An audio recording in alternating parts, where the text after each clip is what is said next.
Hi, welcome to the class today. Now, today it is hot on Dartmoor. I am sweltering. I've got sun cream, managed to get it all in my hair, in my eyes and everywhere. So we're going to be doing this class and then I am going in that river. I hope you can hear me all right. I've had to open all the windows, but anyway, so what we're going to be doing today is some work on, as usual, working through the bridges so we get our spinal mobility, but then I'm going to do a bit of hip mobility and some shoulder work too. Now, if you have a band, that would be useful for this class today because we're going to use a little bit of resistance for the shoulders. Now, this weekend, I've been away on a course on a spinal contemporary practice for the spine. So it's good for me to go on these things, even though sometimes I feel like a bit of a dinosaur on them, compared to all the young uns that are there, the young enthusiastic physios. But what it did is it's good to refresh the referral pathways and what I need to do if I have something that someone who's got a spinal condition that I'm not sure what to do with. I've learnt some new techniques, but what it really cemented to me is that you need to move your spine to be healthy. So in order for our joints, whether it be the joints in our spine, our shoulders, our knees, our hips, wherever, in order for them to be healthy, they have to move. You need them to be strong, you need to be supported with muscle, and they need to be flexible, okay? So if you suffer with shoulder, hip, knee, or back or neck pain, Pilates is a good way to go about sorting that out. Anyway, you can't go far wrong. So we're going to start off, as always, just lying down and just working through a little bit of posture and alignment. Now I'm lying on my back here. I've got this nice memory foam pillow. I just find I've got a grumbly old neck from falling off horses, and I think it's always nice to have a little bit of extra support with the neck. You can have a pillow, you don't have to.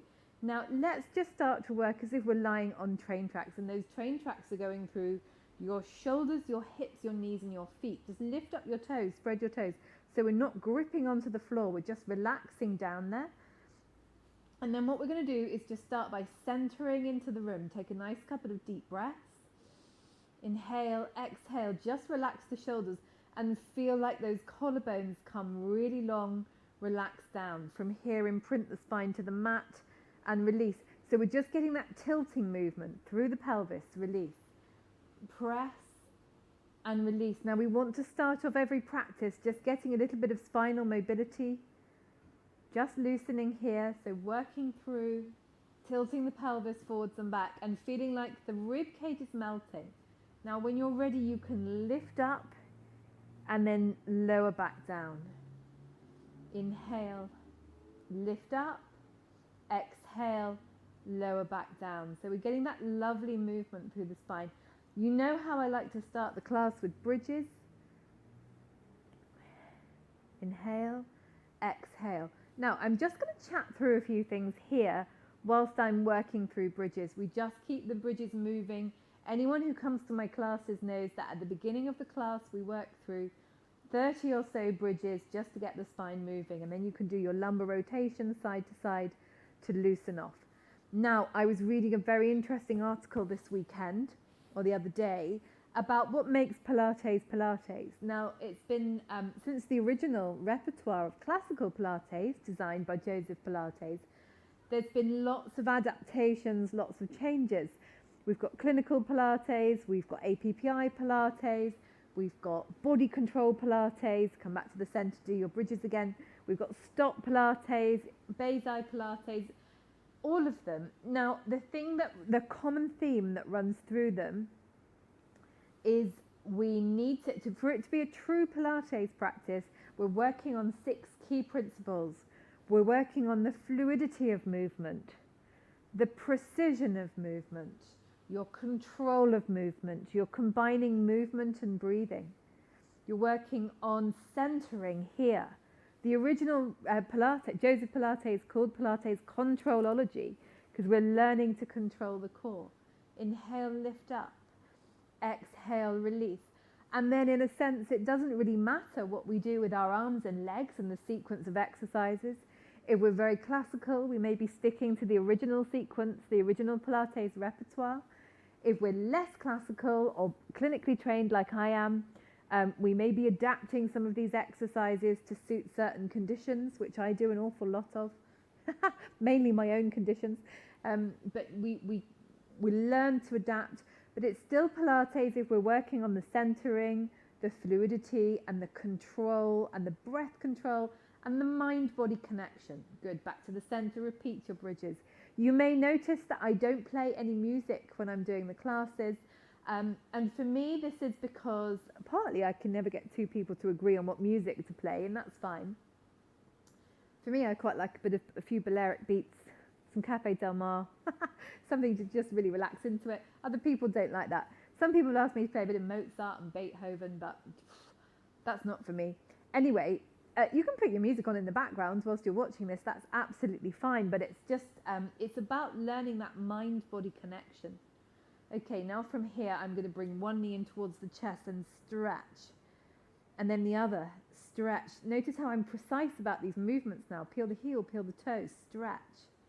And replace. Peel the heel, peel the toe, stretch. And replace. Good. And now we're just going to drop the knees over to the right. Loosen the lumbar spine. And then back to the left. And that's just our very basic repertoire, our little bridges where we start off the class. Okay, now from here, what we're going to do is just work a little bit more precisely into the bridges. So I'm going to move my pillow away for this. And hands by the side of the body, just dropping the shoulder blades down, press the feet into the mat, press the spine, and then lift the hips up, and then lower back down, thinking about which side of the spine is connecting more with the mat. And then we can take the hands up, keep the hands up as you stretch and loosen the spine down, and then add a curl up. We're working upper abdominals and lower abdominals for 10.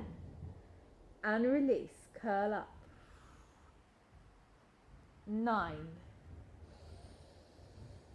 And feel like you're connecting both sides of the muscles on either side of the spine down to the mat. 8.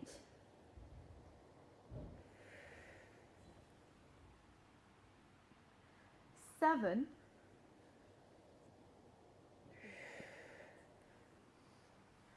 6.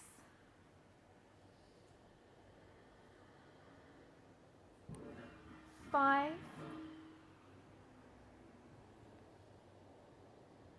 4.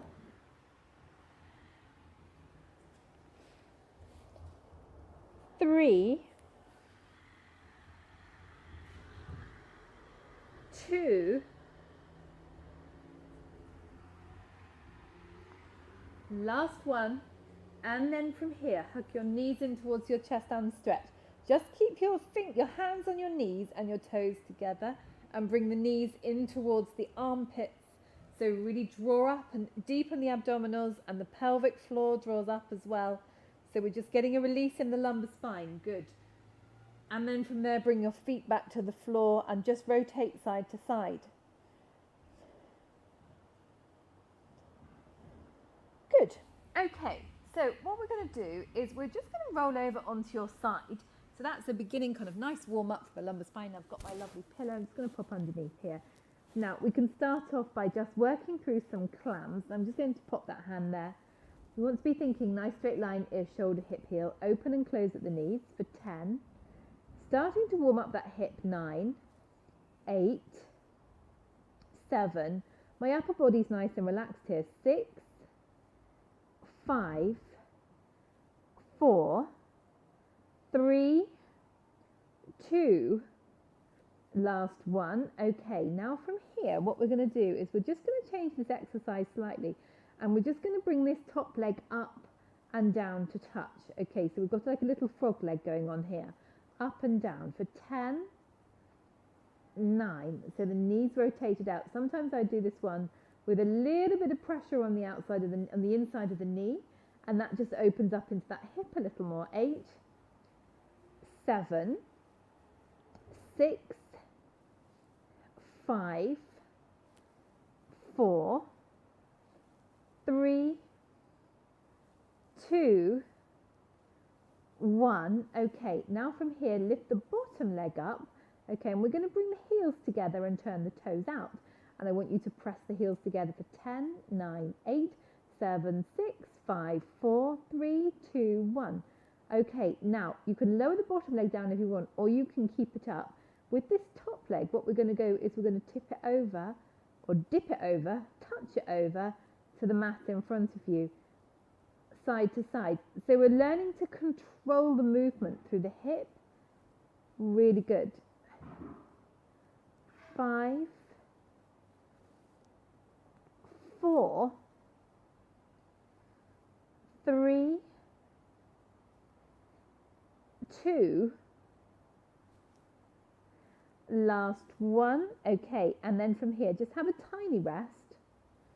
Let me shove this here a little bit, and you can see my foot a bit better. And from here, we're going to stretch. Oh, still can't see my foot very well. We're going to straighten that top leg. So nice and long through the body. Glance down at your foot and see whether your foot is in front of the hip or behind the hip. I want you to go slightly, just thinking about going behind. And then you're just going to lift and lower here. Just with a pointed foot to start with. 9, 8, upper body still relaxed. 7, 6, 5, 4, 3, 2, 1. Lots of length there. Now, flex your toes up towards you and turn the foot up towards the ceiling. We're engaging all of those muscles down the front of the leg, and we're going to pulse it down. 9, 8, 7, 6, 5, 4, 3, 2, 1. Let's pulse again. 9, 8, 7, 6, 5, 4, 3, 2, 1. Let's relax that down and bring it forwards. Stretch into the glute there. And now take this top arm. I'm going to put my head back on the pillow and open up. Now we're taking that top hand as far back behind you as you can manage, and just add a little stretch into the top leg. So like I'm in a corkscrew.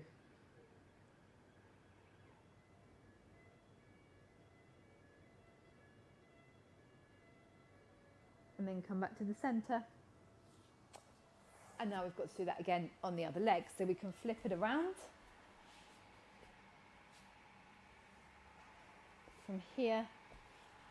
So I'm going to come nicely supported on my pillow, and we're going to start off with your level 1 clams, open and close at the knee. So it should be quite nice and easy to start with. 9, 8, 7, 6, 5, 4, 3, 2, last one, and now lift your heels higher than the hips and come 10, 9, 8, 7, 6, 5, 4, 3, 2, 1. Okay, so now we've got our little frog leg going on here.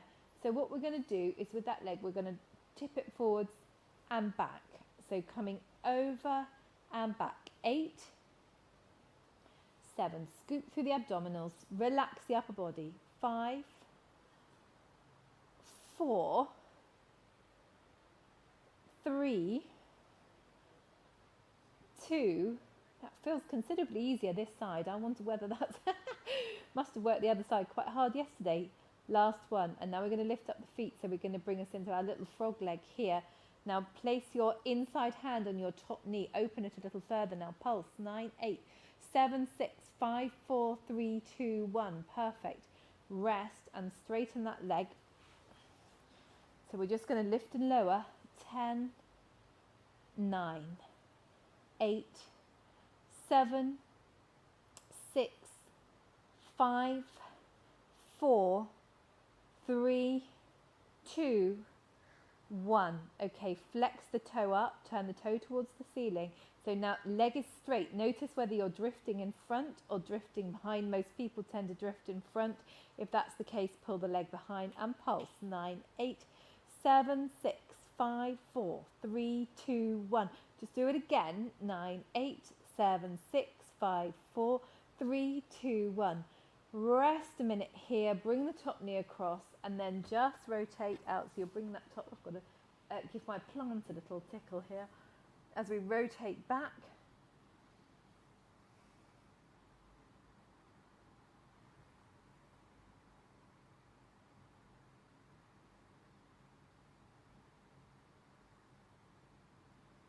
Good, okay, now come back to the center and come up to seated. So I'm going to work through these exercises in seated. You can do this sitting on a ball or the chair or wherever you want. It's just, you can do them standing actually. But for the sake of moving the camera around, I'm doing this seated. Get your TheraBand and we're going to work the shoulder muscles here. Just come and get myself comfortable. So what we want to be doing is drawing into the abdominals, lifting up through the rib cage and along through the collarbones, thumbs on top. And we're going to go 10, 9, 8, 7, 6, 5, 4, grow tall, 3, 2, 1. Now from here, drop your shoulder blades down your back, open. I want your collarbones to be long and we're working the muscles around the shoulder. Hold the tension on the band like you're working through your rotator cuff exercises. Those are the muscles around the shoulder joints. They stabilize the shoulder joints. Just going to pulse it out here. 9, 8, 7, 6, 5, 4, 3, 2, 1. Now hold. With the hold, add a rotation. The rotation comes through all of the upper back with the hold on the band. 7, 6, 5, 4, 3, 2, last one. Come back to the center and then pulse again. 9, 8, 7, 6, 5, 4, 3, 2, 1. Add the rotation and the rotation and the rotation and the rotation, and now pop the band down and just take a little breather there. I've got something going on with my camera. I'm not quite sure what it is. Please excuse me. Good. Okay, so from here, we'll just repeat. One day I'm going to have a photographer to do this for me. Okay, thumbs on top, and then do a rotation with the band on stretch, and a rotation, and a rotation, a rotation and a rotation. Now pop the band down. I know that's hard work. So from here, we're going to do a side bend stretch. In seated, take the hand, inhale, exhale, and come into the side bend and then come back over again. Side bend and come back over again. 6, 5, 4, 3, 2, last one, flip it over to the other side. 10, 9, 8, 7, 6, 5, 4, 3, 2, last one. Very good. Okay, we're just going to stretch it out now. So if you want to extend your legs out in front of you, I want to come into a nice forward stretch for the lumbar spine. Really engage here, lift and lengthen, come into your forward bend and bring your chin down towards your chest. And I want you to think about nose towards your toes, and then just closing up the space between your rib cage and your thigh muscles. Breathe into that.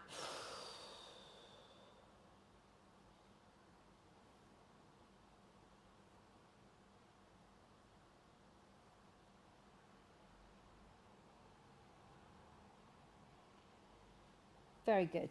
Okay. I think we'll just do an interlace behind the back, stretch out through the chest.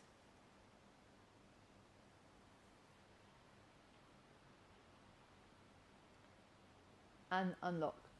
So we've worked there through working the main muscles around the spine. We've worked the scapular muscles, the shoulder muscles. We've worked the glute muscles. We've worked the spinal muscles and the abdominals. These are all the muscles you need to work to have a strong and healthy spine. So I hope you enjoyed that, and excuse the slight tech failure in the middle. And I look forward to seeing you next week, either in the mat or through the camera.